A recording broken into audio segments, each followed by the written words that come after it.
And we're live.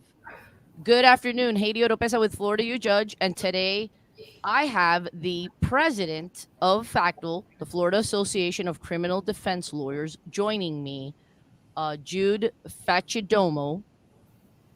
And we practiced before this started. You did well. You got I did well. Great. Okay. So thank you for joining me. Thank you for having me. It's my pleasure.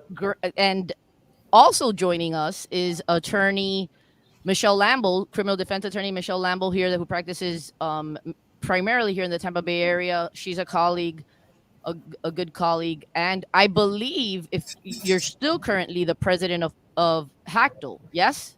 Yes, I am. Which is the Hillsborough Association of Criminal Defense Lawyers, yes? Yes. Okay, we have a call-in number. For those of you who are joining, will join, or will join during the live broadcast. It'll remain on social media after we're done as a pre-record, where you could go and reference the segment, which is very important, especially right now when we're seeing rising COVID Delta variant numbers in our state. We lead in the country, and in particular areas, South Florida, which Mr. Faccidomo's from. I believe I've read that they are the epicenter of Florida's the epicenter.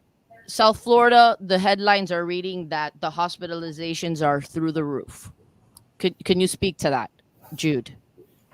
Yeah, well, I think what you said is true. I'm reading the same things. I happen to sit and co-chair the jury trial task force in Miami-Dade, which started when the pandemic started to try and figure out how we were going to adapt, and has continued as the situation's become fluid. And there's, on that task force, we have 3 doctors who advise us every other week as to the status. And yes, the Delta variant is, wreaking havoc, especially through South Florida, but all through Florida, all through the country, actually. So right. It's problematic for sure. And so you, as the president of FACDL, you were quoted recently, July 28th, at the end of July, just recently. There are headlines in various local periodicals, the news outlets, the Ledger from Polk. There's Tampa Bay Times, which is the main newspaper here, the Jackson, a news outlet, a TV news outlet, I believe, and also in Orlando, the Sentinel. And I just want to read a quote from you that you issued that is quoted in the Ledger. We are extremely concerned about the uptick in positive coronavirus cases throughout the state, said FACDL President Jude Faccidomo. FACDL is concerned that if proactive steps are not taken now, more severe measures will be required in the future and will result in further significant adverse due process implications. I did say that, yes. So that's a very real concern. So, the issue we have here is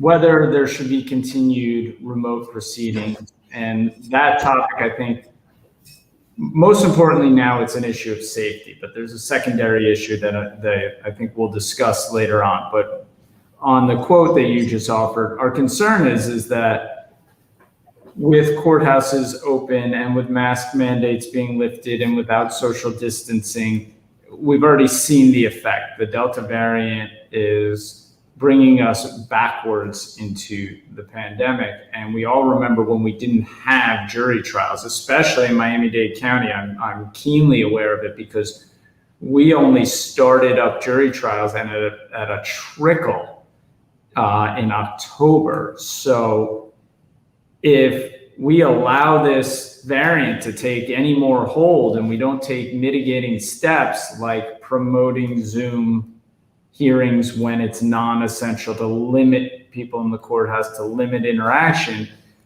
there's the potential that we end up fully locked down again. And that's a real concern as defense attorneys, because the due process implications of that are so far and wide reaching, and especially for in custody defendants and for defendants who have their cases being delayed because they can't get access to the court.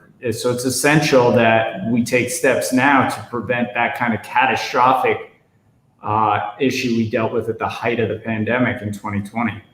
You know what, though? I'm not seeing that, Jude. I'm not seeing that locally here. I believe things are moving along just like right before the Delta variant case is going up. I don't see any change.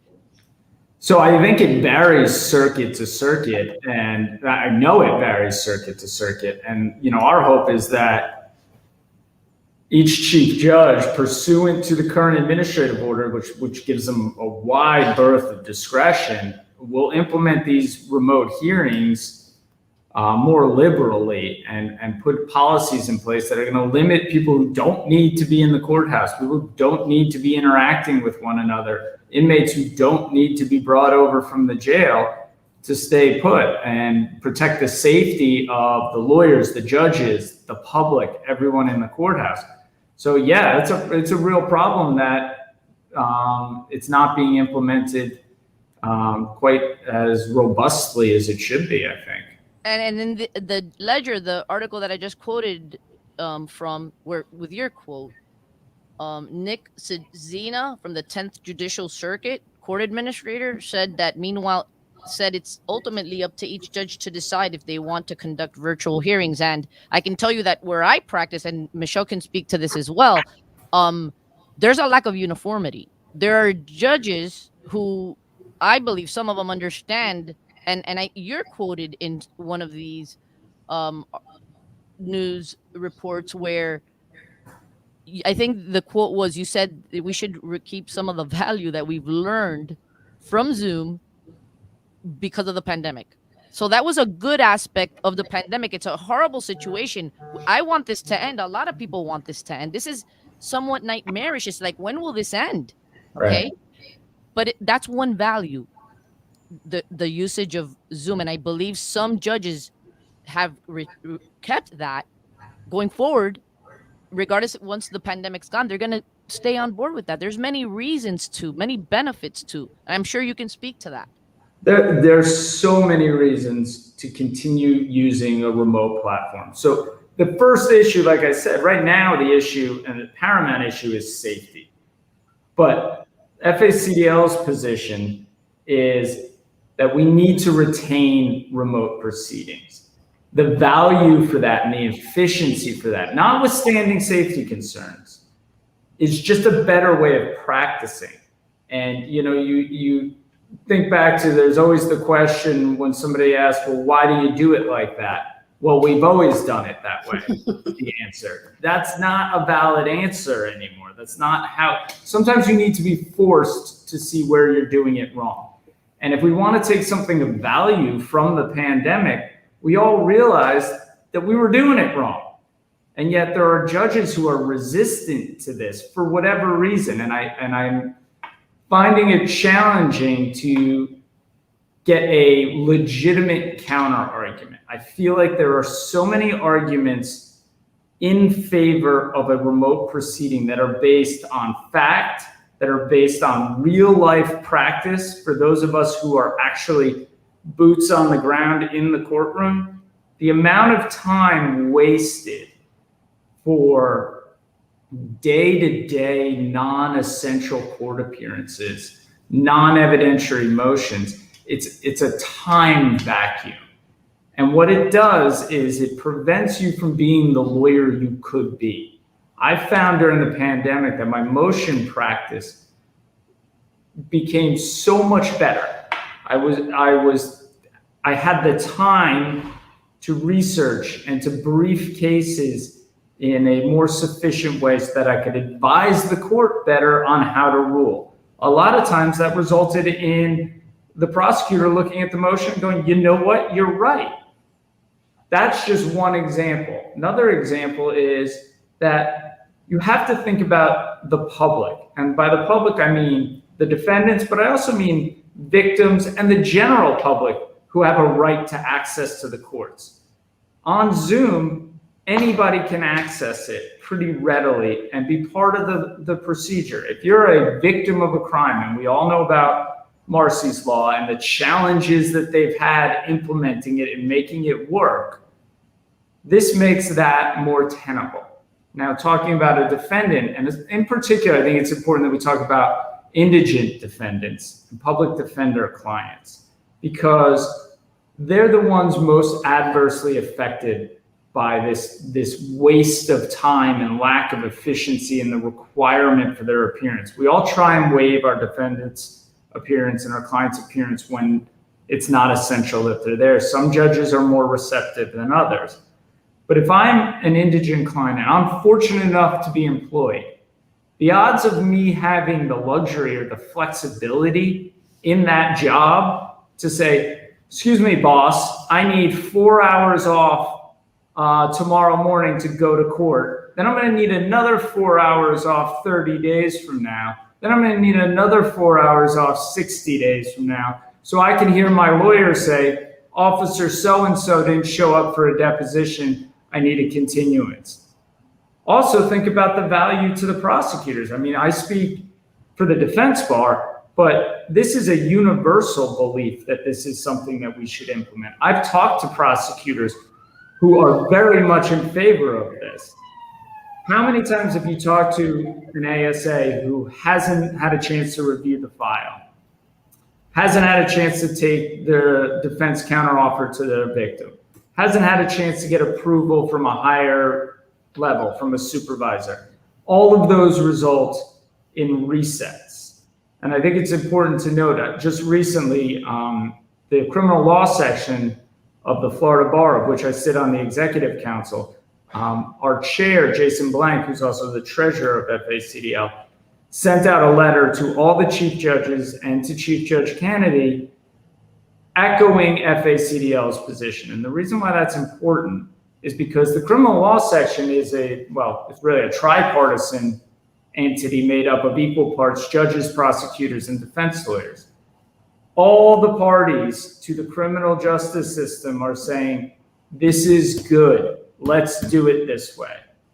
And the arguments I've heard in response, frankly, I've been unpersuaded. I've heard things, this one particularly rubs me the wrong way, which is, what about all those times where you get together with the prosecutor in person and you iron out a deal because you got to see them? There seems to be this nostalgia of a time where we all went into court and the prosecutor and the defense attorney went out into the hallway and came back in smiling and patting each other on the back because they resolved the case. And that doesn't happen. That's pre-pandemic thinking. It never happened that way. That maybe on a small few cases where you were on the cusp of a plea and you just needed that little nudge over the finish line. But for the most part, what you are doing is you're coming into court, and especially in a circuit like Miami-Dade, where it's incredibly busy and our prosecutors are carrying these epic caseloads, and you're trying to pull them away from the lectern to say, hey, my client will take this, or how can we resolve it? The answer you will get is, I haven't had a chance to look at the file, or I need to talk to my division chief, I need to talk to a senior prosecutor, and that case gets reset. That costs everybody's time. And let's not forget, especially for the private bar, of which I'm a member, there's a business to law. And I'm giving up my day from 9 to 12. I can't meet with clients. I can't go to the jail. I can't work on my cases. I can't write my motions. I can't do legal research. I'm sitting in the courthouse. Don't get me wrong. I love seeing my friends. I love interacting. Right. I will do that on the weekend, not when I'm working. When I'm working, I want to be working, which is what the remote platform allows. And that seems to be getting lost on certain members of the judiciary who, again, have a nostalgia for this, all of us in the courthouse together grinding it out. We're tired of grinding it out. And Jude, you're not asking for essential. You're saying non-essentials, where we're just sitting there to get another court date. Right. A motion to compel, a motion for change of address. I'll give you an example. I got told I needed to appear. I had a trafficking case, which funny enough, had some traffic tickets associated with it because there was a car accident in the fact pattern. And it got calendared by the clerk to consolidate those traffic tickets. And I was told I needed to appear. Now, ultimately, the judge let me appear on Zoom, but it got taken off calendar. Had I been forced to appear in person, that would have been 3 hours of my day. To say nothing of the fact that I'd be in the courthouse, which right now in Miami-Dade County is the last place I want to be. Jude, I had yesterday a docket sounding in Miami. Okay? And I asked to be able to appear by Zoom. It's a 4-hour drive from where my main office is to Miami for just a docket sounding, which is we're going to let the court know what the status is of the trial. Right. And I'm going to say this, I'd rather not. I'm a very private person, but let me just say that I am sole caretaker of a cancer patient that presents its own challenges. And Zoom has been a godsend because I've been able to sometimes appear remotely for a non-essential reset or taking care of a case that can be taken care of over Zoom at the cancer center. Right. Okay. And we're going to talk about momentarily, because the Florida bar talks a lot about mental health on us. We're not just lawyers. Private practitioners have to also be the administrator of a business. Mm-hmm. That's stressful. And I'm hearing from the Florida bar when I read articles or persons from the Florida bar or the judiciary talk about mental health. We have what is the highest suicide rate? What profession would that be? Lawyers. Okay. Yeah.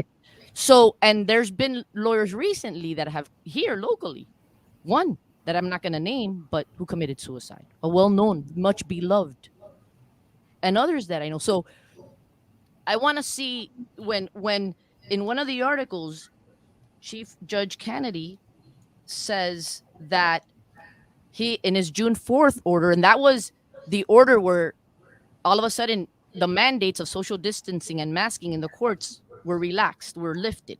You don't have to do that. Now, individual courts are making decisions as to whether to mask up, social distance, and that. And here, we have a courthouse here that requires masking in the courtroom, but not in the hallways, which I've inquired as to trying to understand that. But, and then again, I repeat, I'm the caretaker of a cancer patient who I shouldn't be having to risk my health or that of my loved one because some judges don't understand the value in with that issue and others that you've already mentioned to Zoom. He said, Chief Judge Kennedy, that he encouraged courts to continue remote proceedings and to consider remote proceedings. But we have an issue here where there's a lack of uniformity. Some judges are on board. They understand, even without the pandemic, they understand the importance of Zoom. And some are flat out, no, I want you here in person. What do we do? What could the system do? Because it doesn't seem like we can do anything with those judges who, with the non-essential hearings that you are talking about, they don't want to. What do we do? Well, I think the first step is there needs to be loud voices from all components of the criminal justice system saying this is what we all want. I think it's interesting that, and it's been my experience, this is more anecdotal than anything else, but I've had prosecutors call me and thank me for my comments in the paper because they were concerned about going to work and they see the value in Zoom. You know, sometimes a crisis makes strange bedfellows. Department of Corrections and, you know, sheriff's offices are very much in favor of not having to transport every inmate for resets. The inmates don't want to get up at 3 a.m. and be brought to the courthouse to hear their lawyer ask for a continuance. Shackled up, by the way. They Right. are shackled with waist and leg chains. Right. It's unnecessary and bordering on inhumane, and it's but my point is that this is something that, as far as I can tell, all components of this system feel is valuable and should be implemented. This should be the new way. We need to shift the thinking. Ultimately, it is going to be up to the Supreme Court to decide. When we do finally come out on the back end here, it's not going to be sustainable to have different circuits doing different things. Now, every circuit is different and has its own nuance to it. Some are more populous than others. Some have higher caseloads, different ways of doing things, but there can be a universal baseline that actually is in the Chief Judge's order that says it encourages remote proceedings. That should be the language. The rules committees for the Florida Bar need to start adopting this into the rules and making it part of practice.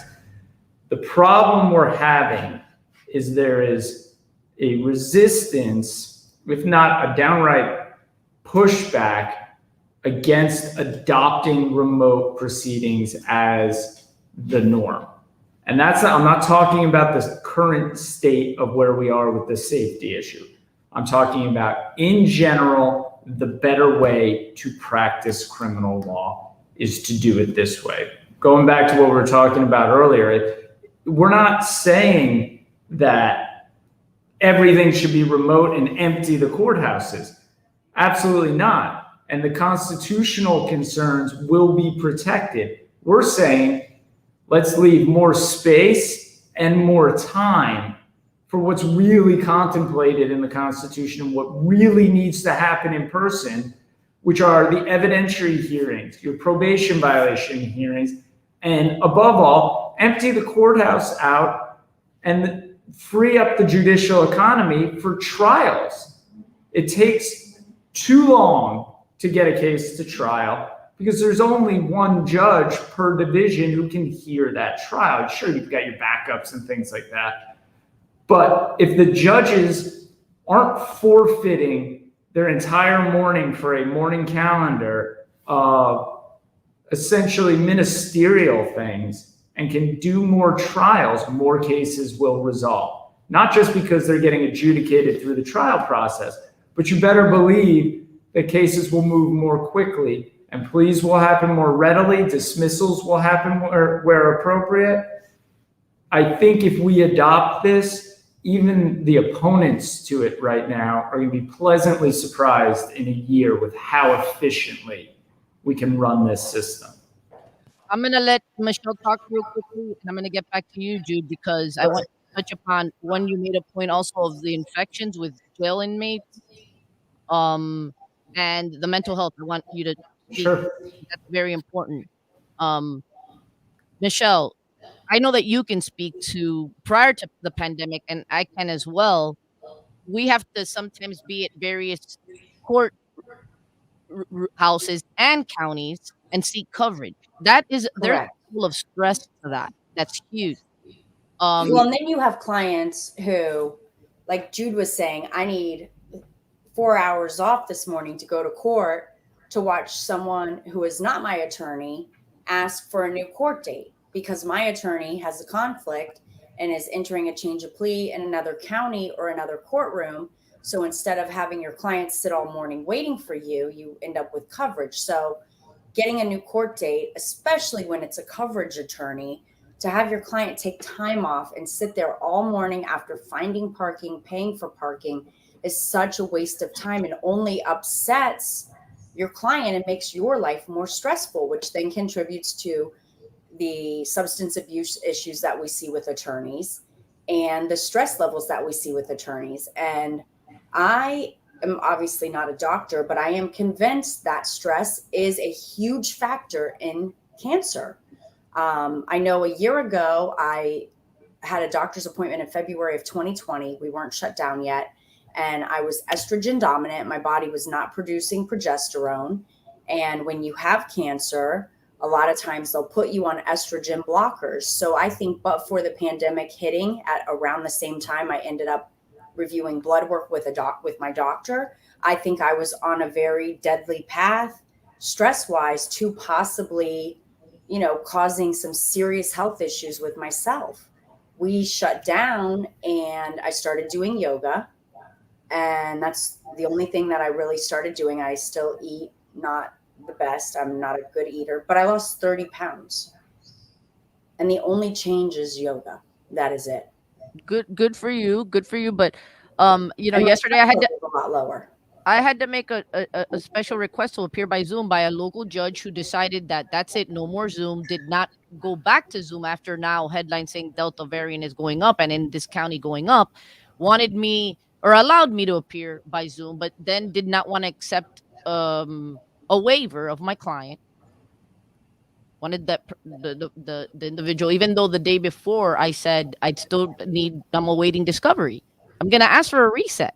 Right. So it just kind of I question sometimes the common sense in and like you mentioned, Jude, the time that we can save, even when we're zooming, I can still do work while I'm waiting to have my case called and just reset. And I know that it's going to be reset or should be, because I'm still awaiting evidence that I have a right to get, my client has a right to get. So um well, one of the things, Haiti, that I don't know if you or Jude has experienced this, but I know during Zoom court, I've received a chat message from a prosecutor saying, "Hey, can you call me for a minute? I want to talk to you about X case that's on the docket this morning." And I will turn off I'll mute my mic and camera, or it already is muted. And then the prosecutor and I take 5 or 10 minutes on the phone to discuss a couple issues. We get an offer. And then I'm able to say, "Hey, Your Honor, we have this matter worked out. Can we reset it for Thursday so that my client and I can appear in person? Or if it's going to be a Zoom plea, my client has time to go get fingerprints. We have time to go over the paperwork, e-file it, etc." And I've been able to get a lot more cases worked out that way. That's doable. And somebody was commenting and saying they wanted to be in court in person because and not do Zoom, which I don't understand. And he's a good colleague of mine. I really like him a lot. We get along very well, but he wants to be in person. He doesn't like the ethical concerns about persons talking about offers there in person. He said that it's better to be able to work out deals with the prosecutor. I don't that's not been my experience. I like That's to not been mine call either. And I can tell you, we started doing Zoom depositions. I started doing Zoom depositions the last week of March of 2020 and was able to get tons of depositions done because the state had the freedom, their calendar cleared up. So they were able to do depots because Zoom court, someone could cover for them in Zoom court. I got a lot of quicker email responses, phone call responses. I know that the state attorney's office here is slowly transitioning to electronic case files. So I know here for a while, they were staggering the workload. So there would be 2 people from a division working in office and the remainder working from home. If the state attorneys didn't have their files when they were working from home, it was difficult to deal with stuff, but they would, get the file and call you back. And I know with transitioning to electronic cases, that will make it a lot easier for them to be able to not necessarily be in the office with a physical file. I know for me, the way I have everything set up, I can pretty much work from anywhere. And the nice thing was in April, when my grandfather passed away and I had to fly to Tallahassee unexpectedly, my Sunday night flight got canceled. I was able to appear for all my Monday morning stuff and not be stressed out about finding coverage because I walked outside of my grandmother's house. I stood right outside so that I had like a solid background, and I was able to handle all of my stuff and get new dates. And my jail clients that appeared via Zoom, be able to tell them, "Hey, I will video you, tonight or tomorrow or Wednesday or whatever." But it took a lot of the stress away, and I was able to spend time with my family during a time that I needed to be with my family. Okay, Jude, back to you. I do want to then stress this point again. You've already touched upon it, but when you factor in all the time that it takes to go to a courthouse, park, walk to the courtroom, wait there when there's various attorneys on the docket, that easily converts into, like you said, 2 to 3 hours, right? Easily. Easily. And when you're constantly doing that, then so the stress on that, because like you said, we're not able to do meaningful attorney work in our offices, right? But and then we get stress when we're not prepared by when the court wants to have something set for trial or to try it. That's more stress, because then now you're under a time crunch and a deadline, and all your time is getting eaten away by having to make you go in person to a non-essential hearing, when most of the time the initial pretrial court dates that you get, you're just going to have ask for a reset. Yeah, well, Speak to that. Speak to the mental health. Yeah, issue. well, both of you have discussed. Well, Jude, I have a quick question for you too. Okay, let Jude answer, and then I'll get back to you. No, this ties into his answer. Okay. So when you have all the time, once you leave court and you get back to your office, are you immediately like able to jump in feet first and start working on your cases, or are you like, oh, I need to sit down for a minute and figure out what I'm working on? Yes. Well, I think you know the answer to that. You don't have the luxury of, hey, let me have a cup of coffee and get my head straight for a second. If you're coming back from court, odds are your legal assistant or paralegal, or if you're solo, your voicemail is full. So and your email. that's not realistic. But going back to your question. So both of you have mentioned certain elements and things that cause stress, and I couldn't agree more. Let's start with this premise that we happen to have one of those jobs that is incredibly stressful to begin with. We are responsible for people's freedom. So your baseline is a heavy stress load, and it has very real effects on your mental health.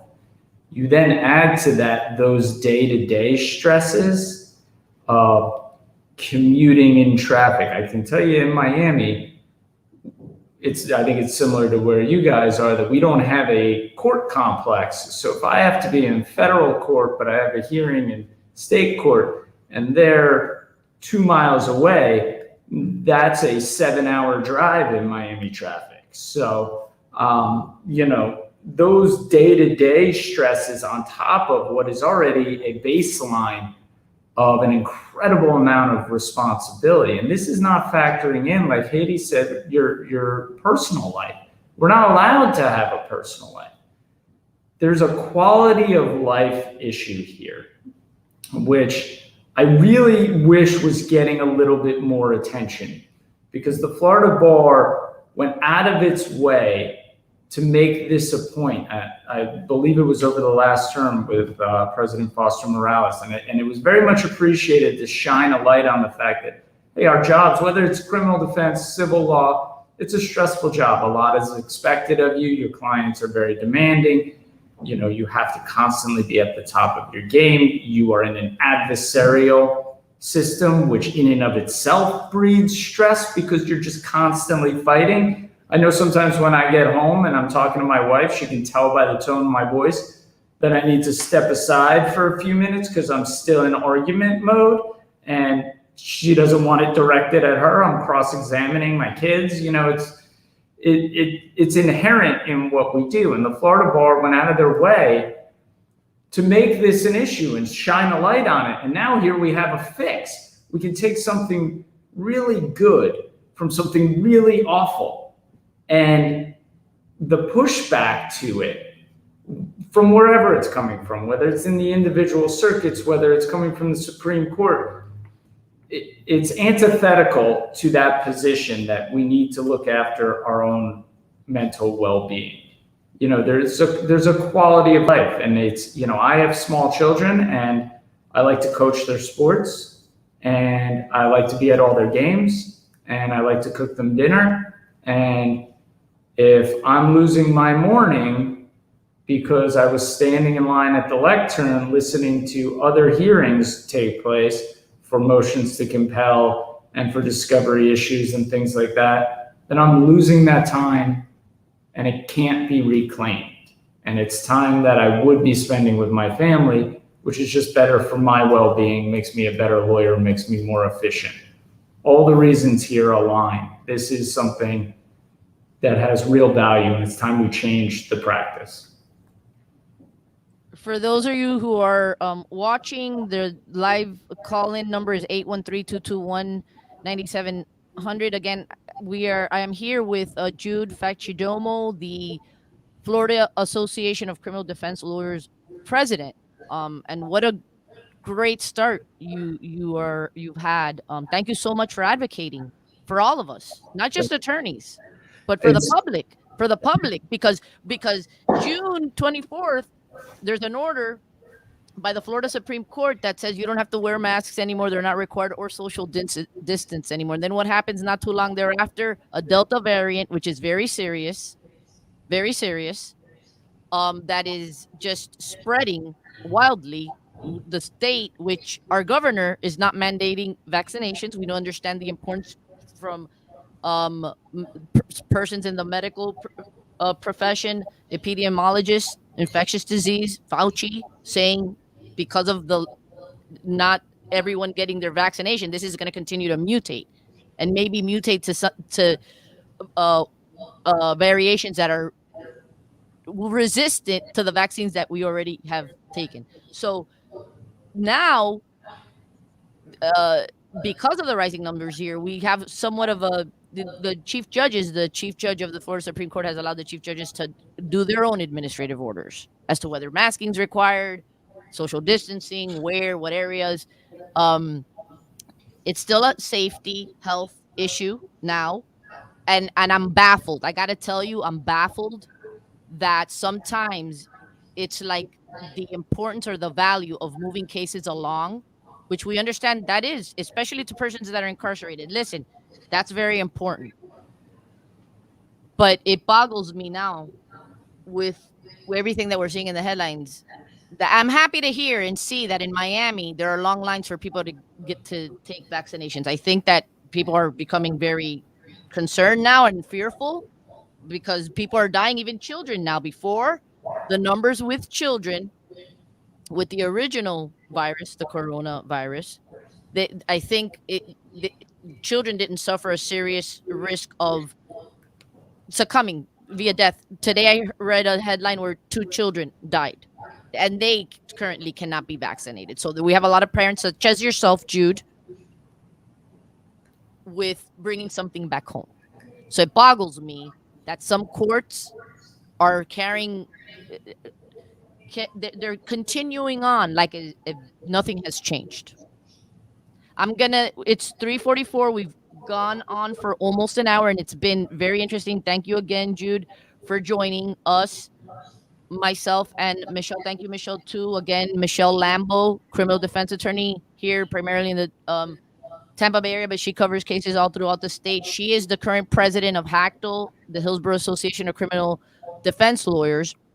Thank you for joining me, too. I just want to thank both of you as a criminal defense attorney and member of the Florida Bar, a colleague to both of you. Thank you so much for your advocacy. Well, you know what, Haiti, they said too with juvenile delinquencies, because with juvenile delinquencies, you have the alleged delinquent offender who has to be present along with a parent or guardian. During the pandemic, when we were strictly using Zoom court, the appearance of a parent or guardian was at 85%. 85% of the cases had a mother, a father, a grandparent, a foster parent, some sort of parent or guardian appearing on the child's behalf. Prior to that, I want to say that the appearance of the parent or guardian was below 20%, but I'm not 100% sure on that number. But I do know that here in Hillsborough County with Zoom, parents and guardians were able to appear and they had an 85% appearance rate, which is huge in juvenile delinquency and needing that person there for that child.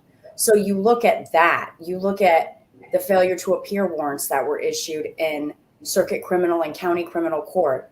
Those dropped because people were able to appear via Zoom. You look at society as a whole and businesses as a whole, and you look at businesses that resist moving into the 21st century or resist moving forward with technological advances, and what happens to them? They disappear. If Walmart didn't get with the program and start doing online shipping of products, they would never compete with Amazon, and they may have gone out of business. But they didn't resist the change. They got with the program, and now they have an excellent online ordering system. Sam's Club did the same thing. But for some reason, the way of thinking in the legal profession is so antiquated. And at this point, there needs to be a conversation with a larger group of people, not just the justices, not just the court personnel. We need to be invited into these meetings so that we can offer suggestions and brainstorm and come up with ideas that work. You don't need these big monstrosities of courthouses being built anymore if you have stuff on Zoom, and now you can have a judge, two judges sharing a courtroom, because 1 week a judge does docket week, and then 1 week the judge does trials. And now you can have more green space. So you're also looking at climate change and aiding the issues that we're seeing with climate change, so that there is a world for our children, our grandchildren, our nieces and nephews, great grandchildren, and all the humans that come up after us. And with what you're mentioning, I spoke previously with Jude about, we want less congestion of traffic. You're in Miami, Jude. I grew up in South Florida. I'm from Hialeah. Traffic, when I left, I remember being out here and thinking I was going to head back to South Florida after I finished my law studies, my law school training. And you know what? I said, no way. Okay. Fuel, the price of fuel, the dependency on fuel. You travel less, right? And productivity, time. I mean, this is so valuable just all across the board, not just for the criminal justice system or the judicial system. It makes so much sense. And so hopefully we're going to have persons like you said, Jude, that are going to be vocal and not stop and continue on. And those who are resistant, eventually, if they're not going to keep up with the times and progress and technology and going forward in our world, then who knows? There are various ways to address those issues because they are elected in Florida, judges. They're elected. That should be an issue with platforms for candidates who wish to challenge. That may not be the sole issue as to whether a judge should remain on the bench, but you know what? It should be. It should be definitely something that is discussed during a challenge to a judge or somebody that wants to run for an open seat. I'm going to give you both the final word, whatever you want to say to wrap up. And then I also want both of you to let the public know who will watch. Maybe, some are currently working during this live broadcast, but later on when they see the pre-record, they'd like to maybe reach out and contact you, either of you. I'd like for you to both give your contact information so that the public that has heard this can contact you. You go first, Jude. Well, I think we've covered it all pretty thoroughly. What it comes down to is, first and foremost, right now we have a safety concern.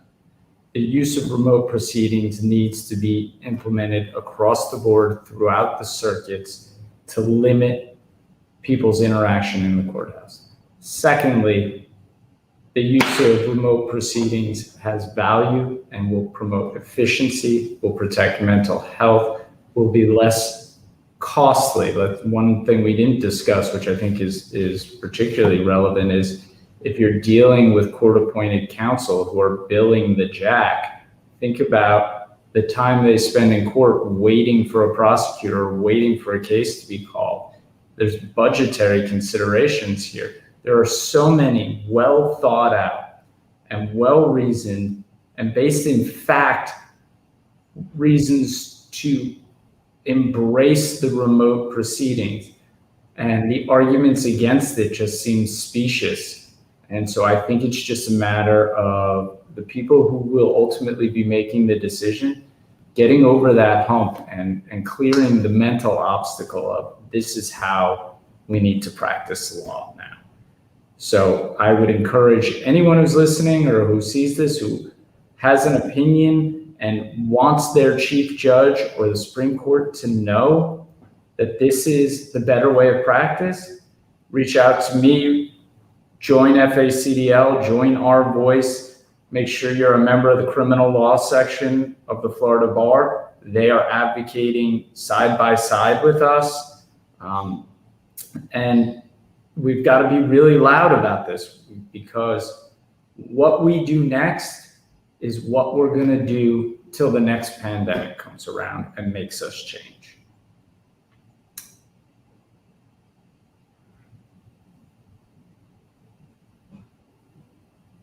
You're muted, Haiti. Haiti, I think you're muted. You know, oh, I do that on occasion. Sorry. But as I was saying, when no one can hear me, thank you, Jude, for coming on. I know you're super, super busy. Okay. And so the fact that you took your time, an hour, a good hour, thank you so much. From me, and I'm sure there's a lot of persons in the public, lawyers and non-lawyers, who are very appreciative of you coming on and advocating and discussing this issue with us. Michelle, and is there any place or email or number that you can be reached at, Jude? Sure. So my phone number is 305-374-5730, or if you'd like to email me. Say that again, 305. 305-374-5730. And my email is Jude, my first name, JUDE, at R as in Raymond, F as in Frank, lawgroup.com. So feel free to reach out to me. I always try to make time. This is an essential issue. Yeah. Dude, I apologize. 305-374-5730. That is your number. That's where anyone can contact you.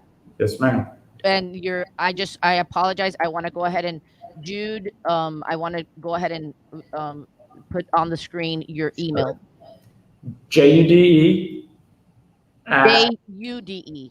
Yep. Okay. At R as in Raymond, F as in Frank, lawgroup.com. Jude at RFLAWGROUP. Okay. So let me go ahead and so if you want to go ahead and contact Jude, president of FACDL, his email's on the screen, Jude at rflawgroup.com. You can email him if you have any comments, questions, you want to follow up with him. That's where he can be reached. Michelle,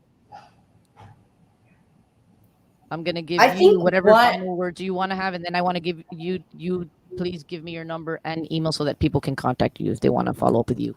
Okay.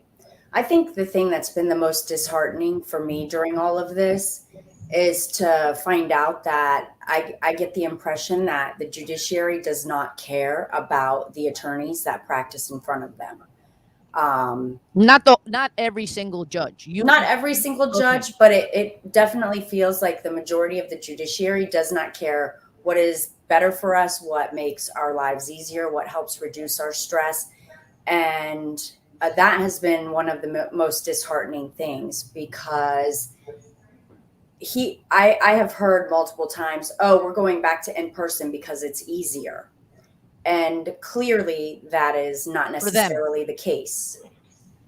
Which goes back to Jude's comment that, oh, well, this is the way we've always done it. Well, we move forward. We also used to execute juveniles. We used to sentence them to death, and we used to execute them in the electric chair. And guess what? We realized that was not right. That didn't work. And we stopped doing it. So just because something has always worked in the past doesn't mean we're going to keep doing it for 100 more years, because there are advances in technology, and it does make our system better. It makes it better if you want defendants to appear in court, to be able to have them take a 30-minute or a 15-minute break while they're at their job and log into Zoom and be able to appear that way.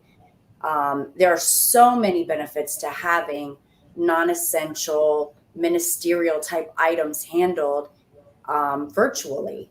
And we've seen it. We've seen it since everything was up and running using either WebEx, Cisco, Zoom, Skype, whatever each judge has preferred.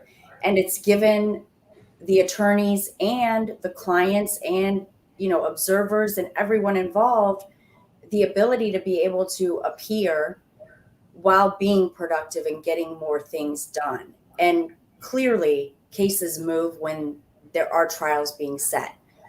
Personally, my opinion is that the backlog of cases that we're seeing is not necessarily due to virtual court. It is due to the fact that trials were shut down for so long because of the health issues.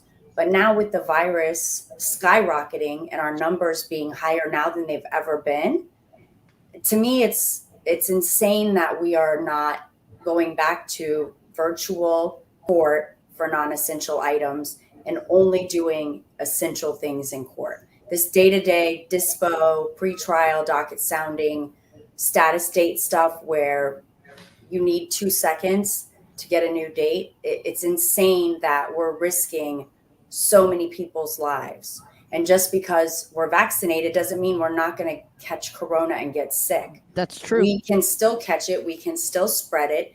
And there are situations where people who have been vaccinated are getting sick. And I know I don't want to get sick.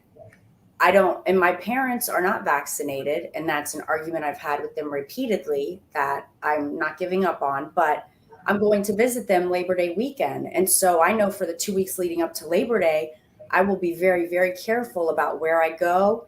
And I wear my mask all the time now, but I will be extra, extra cautious and not making any, trips anywhere that are more for pleasure, less for business, only because I don't want to bring the virus up to my parents who have not gotten vaccinated. Where can the public reach you, Michelle?